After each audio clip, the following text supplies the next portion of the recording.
Chapter 1, The Assignment. Sector 9, Reproductive Cohabitation Unit. The walls hummed with low, mechanical precision, flawless, sterile, inhuman. Sector 9 was one of the newer repopulation compounds, located somewhere between what used to be Nevada and no longer mapped.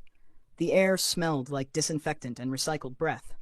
Bright overhead panels bathed the corridors in cold white light, casting sharp reflections on the brushed steel floors.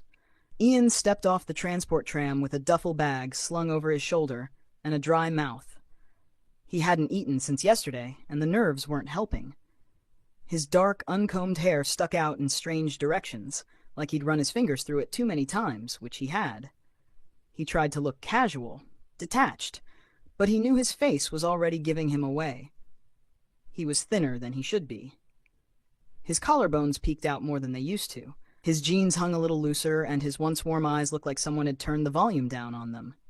Still, he was here, which meant, officially, he was a registered breeding citizen. Unreal. A woman in a beige jumpsuit greeted him at the gate. "Ian Coleridge?" He nodded. "Follow me for intake."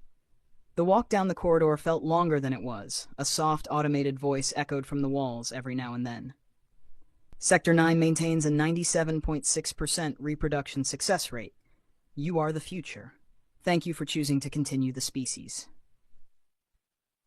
Ian snorted under his breath. Yeah, sure. Just doing my civic duty. He didn't want a baby. He didn't want to fall in love. He didn't want anything other than a room with 4 walls, a functioning kitchen unit, and no more hunger. If all he had to do was sign some paperwork, make conversation, and God, he tried not to think about the last part, then fine. He'd get through it. Your genetic match has already been assigned, the woman said, stopping at a console beside a sealed silver door. You'll be briefed by Dr. Keene shortly. Great. Ian scratched at the back of his neck, pretending like the lump in his throat wasn't growing. The screen blinked to life. A name appeared in block letters. Subject 48B, Carter Wells. Ian froze. His breath caught. The room didn't move, but it felt like the floor dropped from under him. No. It couldn't be. Carter Wells. A name that had lived at the back of Ian's brain for 2 years. A name he'd avoided, deleted, ghosted, and buried under layers of excuses and shame. The man he left hanging after 3 dates. The one who made him laugh like he'd known him forever. The one who kissed like he was memorizing the shape of Ian's soul. The one Ian had wanted so badly it terrified him. I need to check something, Ian said, but the tech was already knocking on the door. It slid open with a hydraulic hiss, and Carter stepped through. He was broader than Ian remembered. Sharper. The clean buzz cut emphasized his jawline, and his posture was military straight. He wore the same regulation jumpsuit, but it clung to his frame differently, like everything had been designed to remind Ian just how unfair the universe was. Those same green eyes locked on Ian instantly. Ian felt like a circuit shorted in his chest. Carter didn't smile. He didn't frown either. He just looked, like someone studying an ancient fossil that used to mean something. So, Carter said flatly, you're the one I'm supposed to breed with. The silence that followed was volcanic. Ian tried to laugh, but it came out like a cough. Well, this is awkward. Dr. Keene entered the room with the energy of a buzzsaw. Short, sharp-featured, wearing a lab coat and an expression that said she'd seen every kind of human nonsense and hated all of it equally. Gentlemen, she began, cutting straight through the tension. You are genetically compatible at a 98.2% rate, which means your pairing has been approved for natural procreation and cohabitation. Please refrain from dramatics. The survival of our species is not a soap opera. Ian blinked. I wasn't going to say anything. Don't, Carter muttered under his breath. Dr. Keene continued, clicking through a holographic tablet. You'll begin emotional integration therapy tonight. Physical compatibility scans start at 0600 tomorrow. Your neural implants have already been activated. Any sudden spikes in heart rate or cortisol levels will be flagged for re-evaluation. Neural implants? Ian asked, panicked. They monitor chemistry, she said without looking up. Lets us know if you're lying when you say you're fine. Carter shifted, arms crossed. Can we just get to the room? Suite 43. You'll be confined to joint quarters unless you show signs of rejection. If you harm each other, you'll be reassigned with penal consequences. Ian raised a hand. Do you get a manual for this? Dr. Keene stared at him. You get each other. That should be more than enough. She walked out. The door sealed behind her. The silence left behind buzzed louder than the lights. Carter moved first. He walked past Ian, their shoulders brushing. Ian flinched instinctively at the contact. You still flinch when people touch you, Carter said quietly, not turning around. You still remember? Ian's voice cracked. Carter stopped in front of the elevator panel. 3 dates, Ian. You think I forgot? The elevator doors opened. They stepped in. Floor 4 lit up. Ian finally looked at him. Really looked. Carter's jaw was tense. His mouth was a hard line. But the eyes... Those damn eyes were just as soft as they'd been the last night Ian saw him. The night he'd disappeared. The night he'd left without a message, without a reason. Carter had texted, called, once even showed up at Ian's apartment. But Ian never answered. Because he was scared. Because something about Carter had felt too real. Too dangerous. Now they were being locked into a box with shared air and state-mandated intimacy. Perfect. Their suite was minimalist. 2 chairs, 1 table, 1 bed. A synthetic sunlight panel flickered on the ceiling, faking warmth. There was a hygiene pod, a cooking unit, and a closet of matching uniforms. The bed had a single pillow. Ian dropped his bag and walked to the far corner. Do you want to take the bed, or... We'll take turns, Carter replied. Right, great, just like college. Carter sat on the edge of the bed and unlaced his boots. He moved with mechanical precision, like someone who'd spent a long time pretending their emotions didn't matter. Ian folded his arms. You're really not going to yell at me? What would be the point? Ian hated how that sentence hurt. He wandered to the window. It wasn't a window, just a screen playing a loop of forest simulation footage. I didn't ghost you because I didn't care, Ian murmured. I didn't ask. But you wondered. This time, Carter looked up. Every day for 6 months. Ian looked down at his feet. The silence stretched between them, pulsing. A soft beep echoed through the room. The wall display lit up with a countdown. Intimacy compatibility scan. Begin in 5 minutes. Ian turned, horrified. Wait now? It's automated, Carter said, rubbing a hand over his face. Mandatory baseline. What does it involve? Carter didn't answer. The panel beside the hygiene pod slid open, revealing a glowing chamber. A scanner bar blinked gently. A soft voice echoed. Subjects must remove all clothing. No verbal interaction is required. Maintain close physical proximity for 3 minutes. Ian's mouth opened and closed. You've got to be kidding me. Carter stood, stripping efficiently down to his regulation briefs. He didn't flinch. He didn't look at Ian. He just walked toward the chamber. Ian sputtered. You're seriously just... Carter glanced over his shoulder. You want to argue or get this over with? Ian was dying. He yanked off his shirt. His fingers trembled at the waistband of his pants. He tried not to look at Carter's back, his bare shoulders, the curve of muscle along his spine. God, this was hell. They stepped into the scanner together. The glass sealed shut behind them, naked, inches apart, and forbidden to speak.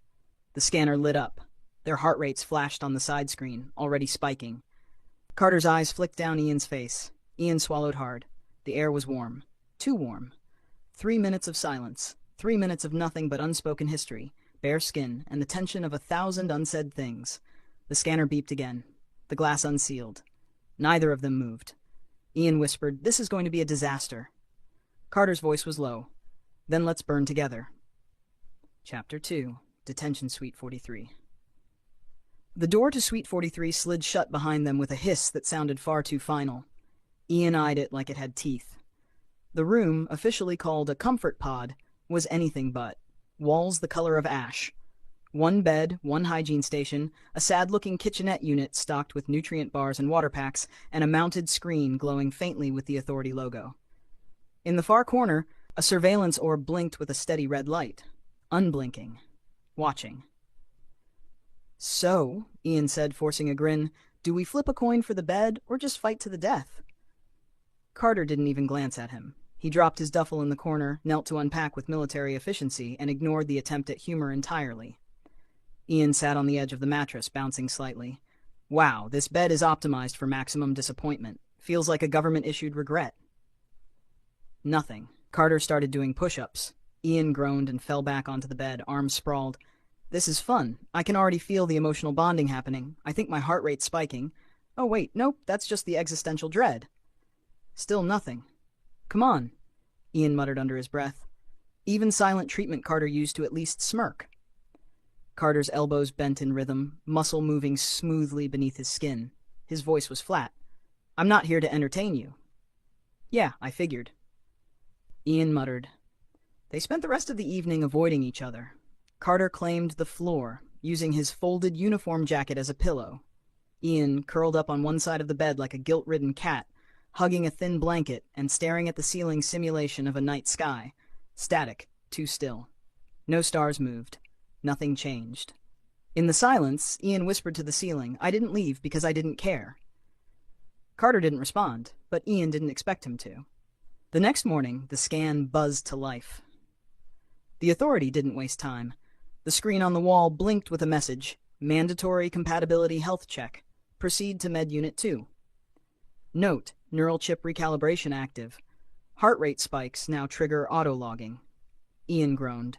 Because nothing says sexy like biometric surveillance. Carter pulled on his boots without a word and opened the door. The medical unit was white. Too white, like a snowstorm in hell. Dr. Keene stood in front of a series of consoles, her sharp eyes already focused on their vitals. Strip, she said. Ian nearly swallowed his tongue. You can't just... Do you ever ease people into things? No. Shirt off. He obeyed, flushing slightly. Carter peeled his off too, expression unreadable.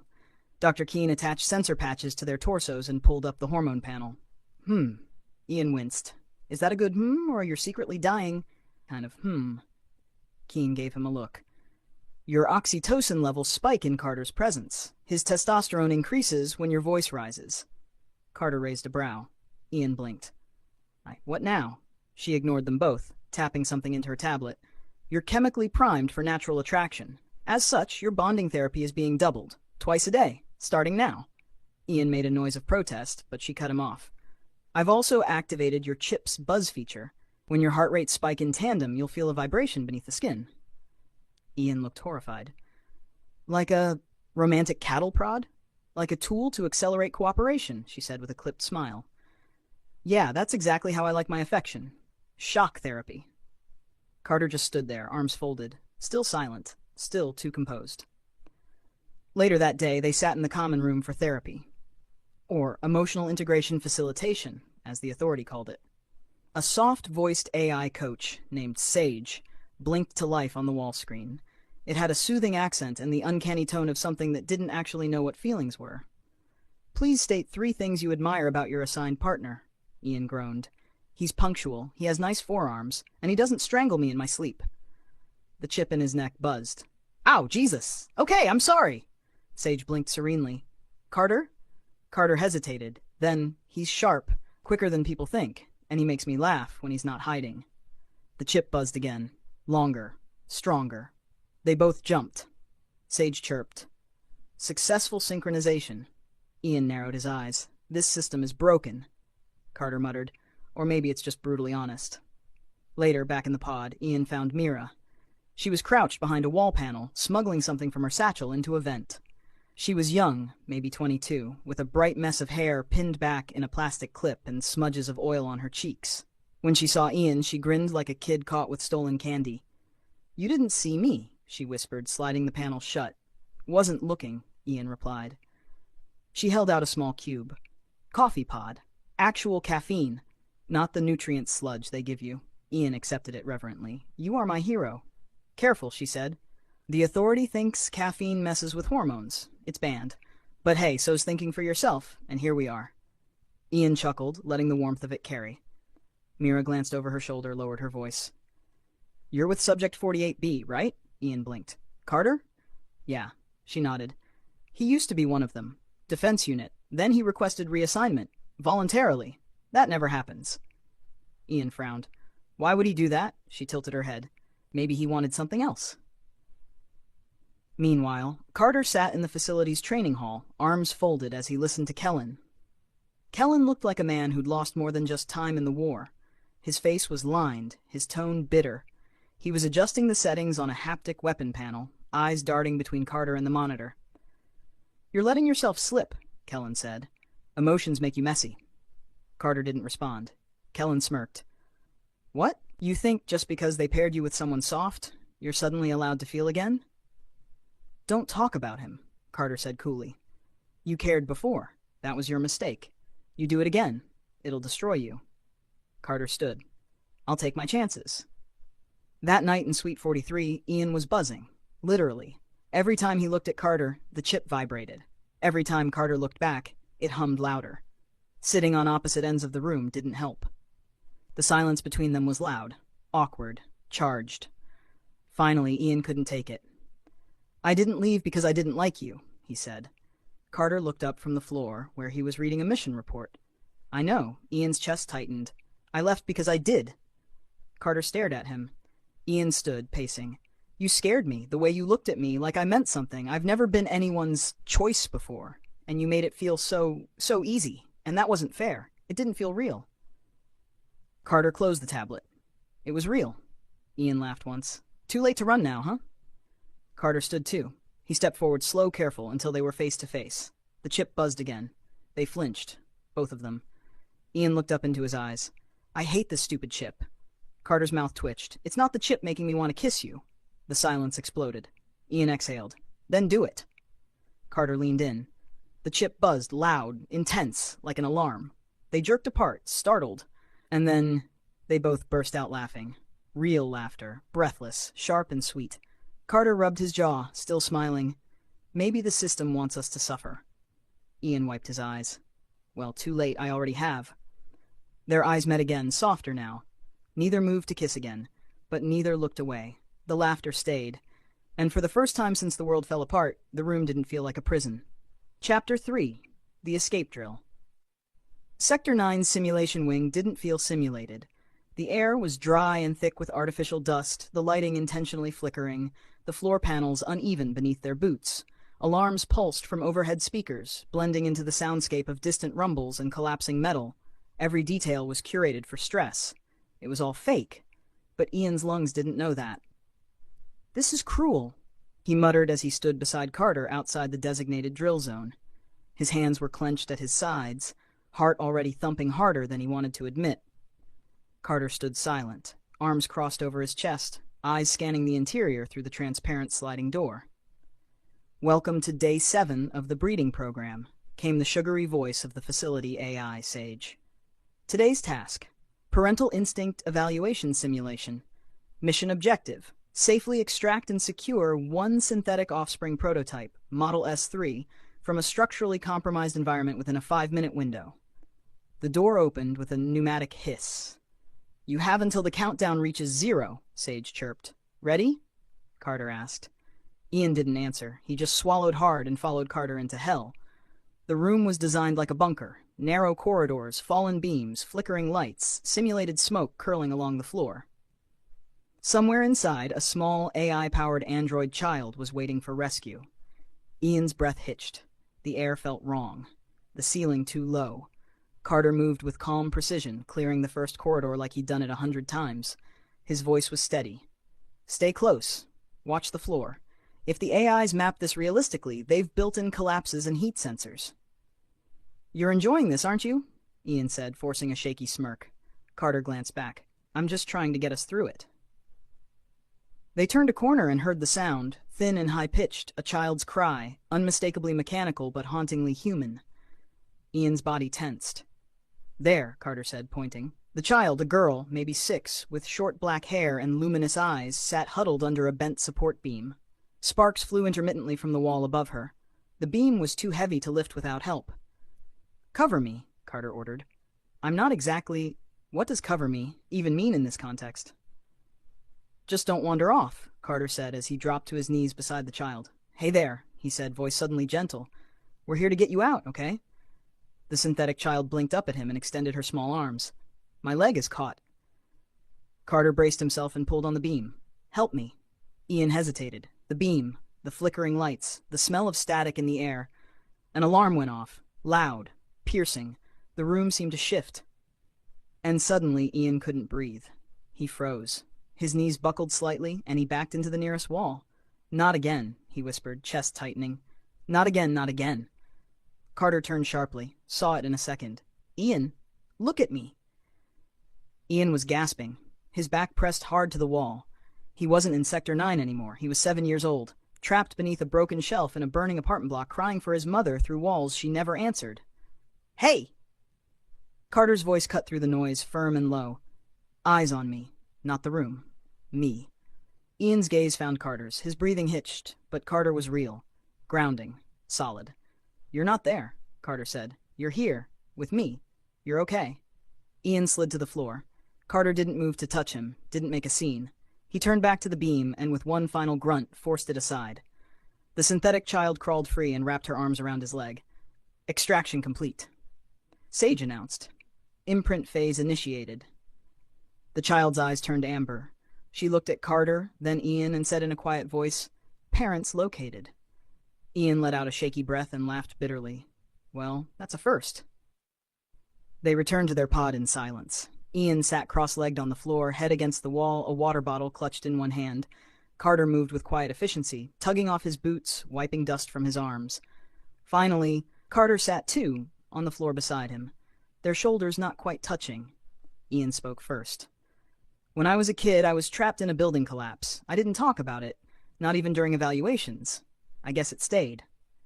Carter didn't interrupt. "I was with my mom. Grocery store. Earthquake hit. Shelves came down, smoke screaming. I couldn't find her. I waited until someone pulled me out. She didn't make it." Ian rubbed his hands together. "You'd think I'd get over it. Rationally, I know I'm not there anymore, but today, my brain didn't care." Carter was quiet for a long moment. Then he said, "I had a sister, younger, Alara. She loved puzzles and eating all the marshmallows out of cereal boxes." Ian turned to him. "She got the virus early," Carter said. "We didn't know what it was then. She coughed for days, and then she was just gone. I was 19. I never got to say goodbye." Ian's chest ached. "I'm sorry." Carter shrugged. "You live long enough in a world like this, you stop expecting second chances." They sat in silence. The artificial light overhead dimmed slightly to simulate night. The synthetic child's imprint file had been attached to their system profiles. Carter had read it on the walk back. Model S3 had behavioral learning capacity. It now recognized Ian's and Carter's faces as safe zones. Ian broke the quiet. "Do you think we could ever do it for real? Raise one?" Carter turned his head slowly. His green eyes flicked over Ian's face, searching. "With someone else?" Carter asked. "No." Ian's heart skipped. "With you?" Carter said, voice softer now. "Maybe." The space between them shifted, filled. Ian's eyes dropped to Carter's lips. "You're not allowed to say things like that and then sit all the way over there." Carter didn't answer. He just leaned in. The kiss wasn't practiced or perfect. It didn't sweep with romance or flare with heat. It simply was. Gentle. Searching. A moment of breath pressed against breath. Ian kissed him back, fingers twitching slightly where they gripped the blanket on the floor. They broke apart like surf pulling back from the shore. Neither spoke. They didn't need to. Later, when the lights dimmed fully and the surveillance orb powered down for night mode, Carter didn't move to the floor. He simply shifted beside Ian and pulled the blanket up. Ian curled against him, just for warmth. That's what he told himself. Carter didn't argue, and for the first time since arriving in Sector 9, Ian fell asleep to the sound of something that felt almost like peace. Chapter 4, Sabotage and Softness. The sirens weren't part of a drill. Ian bolted upright in the dim light of Suite 43, heart already racing. Red emergency strobes flickered in the hallway beyond the small window panel on their door, casting intermittent shadows over the walls. Carter was already on his feet, half-dressed, his jaw tight as he pulled on his boots. "What's going on?" Ian asked, breathless, the chip at his neck buzzing faintly in alarm. "Lockdown," Carter said. "Level 4. That's not a drill." Ian stood, pulse pounding. "What does Level 4 mean?" "It means someone broke something," Carter replied, pressing his wrist to the access pad. The door didn't open. A mechanical voice echoed, "Quarters sealed. Do not attempt to override. Remain where you are." "Awesome," Ian muttered, rubbing his face. "Trapped again. Love that for us." But Carter wasn't listening. He was staring at the console, eyes narrowed. "Something's wrong," he said. "Mira's workstation is down. It's not supposed to be." Ian blinked. "She was on schedule this morning." "Exactly," Carter said. "And now she's not. Her station's been dark for 2 hours, and no one's saying anything." Ian felt a chill. "You think she's—" "I think she's in trouble," A pause. Then Carter turned, looking at Ian. "Help me get the panel off the vent," Ian stared. "You want to sneak out during a lockdown? She helped us, more than once. I'm not leaving her behind." Ian didn't hesitate. "Then let's go." They worked fast, pulling the wall panel loose and crawling into the shaft behind it. It was narrow and dark, the edges of the ventilation grill scraping against their elbows as they moved in single file, breathing hard, adrenaline thick in the air. Every few feet, Carter would pause and listen. Ian could feel the heat of him up ahead, could hear the steady sound of his breath. Comforting. Alive. They dropped out near the logistics corridor, Carter landing in a crouch, Ian stumbling behind him with less grace. The hallway was abandoned, too quiet. "Mainframe said someone was stealing genetic data," Ian whispered. "What if it's Mira?" "It's not," Carter said immediately. "You sound sure." "She's not the kind who hides things for herself. She was afraid. She knew something." They reached a maintenance closet at the far end. The door was slightly ajar. Inside, curled in the corner behind an overturned cart, was Mira. Her knees were drawn to her chest, hands trembling, face pale. She flinched when the door creaked. "Ian?" she whispered, voice cracked. "Carter? You okay?" Ian crouched beside her immediately. She shook her head. "They know. About me." Ian frowned. "Know what?" "I'm sterile," she whispered. "I failed my last fertility scan. They said they'd reassign me, but they lied. Reassignment is just code for disposal. I heard them. I hid. I stole some data so I could prove they were lying about the numbers. That they're terminating more of us than they're reporting." Carter was already pulling off his badge and tapping into the manual override. "We're getting you out." "There's no way out," she said. "They'll scan the exits." "I know a route they don't scan anymore," Carter said. Ian looked at him. "How?" Carter's voice dropped. "Because I helped build it. Years ago, before the program shifted." They moved fast. Mira between them. Carter led through an old service tunnel long since marked non-functional on the internal maps. The kind of thing only someone like Carter would know how to find. When they reached the far end, a forgotten cargo dock sealed by rusted hydraulics, Carter cracked the panel, rewired the access. The door opened with a groan of protest, revealing open air. A narrow shuttle pad, a path to freedom. "Go," Carter said. Mira grabbed his hand. "Thank you." She looked at Ian next. "You're not like the others. Don't let them break you." Then she ran. They didn't speak until the door sealed behind her. Back through the vent. Back into Suite 43. They were caught within minutes. Dr. Keene's eyes burned with fury. "Leaving your quarters during lockdown, unauthorized re-entry, tampering with sealed panels. Do either of you comprehend the level of your idiocy?" "She needed help," Ian said. "She was a threat," Keene snapped. "You've risked the integrity of the entire program." Carter didn't flinch. "Then report me." "I already have," she said. "But until Central processes your punishment, you're both confined. No external access, no privileges, and your bonding therapy. Tripled." She turned and left them in the silence of their guilt. The lights in Suite 43 had been dimmed for punishment mode, paler than usual, cold blue. Even the water dispensers only dispensed mineral concentrate. The nutrient bars were unflavored. Ian stared at the wall for 10 straight minutes. So, that went well. Carter sat on the edge of the bed looking out at nothing. Then the console blinked. Cohabitation task, domestic meal preparation simulation. Initiate cooking sequence, ingredient pod unlocked. The wall opened to reveal 3 sealed pouches of flour, vegetable protein, and something that resembled oil. Ian raised a brow. "They're seriously making us cook as punishment? Guess it's supposed to make us bond," Carter muttered, standing. 10 minutes later, smoke curled from the stovetop. Carter held a blackened slab with tongues. "Is it supposed to look like that?" Ian nearly doubled over laughing. "What did you do to it?" "I followed the instructions." "You put oil before turning on the heat, not after it's already set to max." Carter looked vaguely offended. "I didn't do field training for this." "Clearly," Ian said, laughing harder now. He stepped behind Carter, reached over to take the pan. "Let me. Watch." Their hands brushed. The chip buzzed softly. Ian kept going, guiding Carter's grip. "Okay, flour, then press. Gently, like you're trying to coax the dough, not murder it." "I don't coax," Ian smiled without meaning to. "You do more than you think." Carter looked at him. They were closer than they'd meant to be.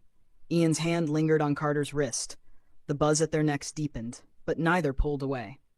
"You're a terrible cook," Ian murmured. "You laugh when you're scared," Carter replied. Then Carter leaned in and kissed him. It wasn't careful, it wasn't strategic, it was soft, sweet, a question. Ian answered with his mouth, kissing back slowly, hands slipping into Carter's hair without hesitation. The pan sizzled behind them, forgotten. They kissed like they were remembering something that had never fully gone away. When they finally broke apart, Carter whispered, "I don't want to pretend I don't feel this anymore." Ian's voice trembled. "Then don't." That night, they crawled into bed together with no pretense. No cameras. Mira had disabled them days ago, a gift neither of them knew how to thank her for. The lights dimmed to near dark. Ian turned to face Carter, their legs tangled beneath the blanket. The chip buzzed once, then fell quiet like it had said everything it needed. They kissed again, this time slower, clumsy in places, but full of breath and reverence. Ian touched Carter like he was something fragile. Carter touched Ian like he'd been waiting for permission. Clothes slipped off, but there was no rush. No performance. Just skin. And murmurs, and silence between moments that felt like answers. They didn't speak again until long after, when breath had steadied and arms had settled. Carter pressed a kiss to Ian's temple and whispered against his skin, "I don't think I ever stopped being yours." Ian exhaled, "I don't think I ever stopped wanting you to be." Chapter 5. The Choice. The Central Genetic Authority headquarters wasn't just sterile, it was designed to be unfeeling. A towering white monolith of mirrored steel and silence, it loomed over the sector like a god that had forgotten how to listen. Inside, everything was glass and polished chrome, sharp edges and controlled temperature. Even the air smelled like it had been filtered of sentiment. Ian sat beside Carter in a waiting room with no clocks. No sound. Just the faint buzz of lights and the barely there vibration of tension running through the soles of his boots. He was chewing the inside of his cheek again. Carter sat unnaturally still, only his fingers flexing slightly on the armrest between them. A synthetic voice finally announced, "Unit 43, please proceed to Tribunal Room 9. Carter stood first. Ian followed. The room was colder than the rest of the building. A semicircle of 3 officials sat behind a curved desk, screens glowing before them. In the center was an older woman with pale hair and a severe twist. Beside her, 2 younger advisors with impassive faces and thin digital lenses. Behind them, a glass wall revealed the hive-like inner workings of the authority's data core, millions of glowing genetic strands spiraling in organized chaos. "Subject 48B and Subject 57C, the center official said crisply. "Your reproduction trial period has concluded. We've reviewed your compatibility metrics, your psychological integration scores, and behavioral logs." Ian sat straighter. He reached for Carter's hand, then thought better of it. The last thing he wanted to do was look too close in front of people who seemed allergic to intimacy. The official continued, "You are emotionally attached." "Deeply so." Ian blinked. "Isn't that the point?" "It's a complication," the younger male official said, adjusting his glasses. "The goal of the program is controlled continuation of the species. Emotional bonds often lead to irrational behavior, possessiveness, non-compliance." Carter's jaw tightened. "We followed every directive." "For now," the woman said, "but your attachment reads as volatile." A pause, then the words that made Ian's blood freeze. "We're recommending a reassignment." Ian's breath hitched. "Subject 48B will be placed with a new candidate. Subject 57C will be reassessed for alternate pairing based on physical metrics. You will be granted temporary separation leave, effective immediately."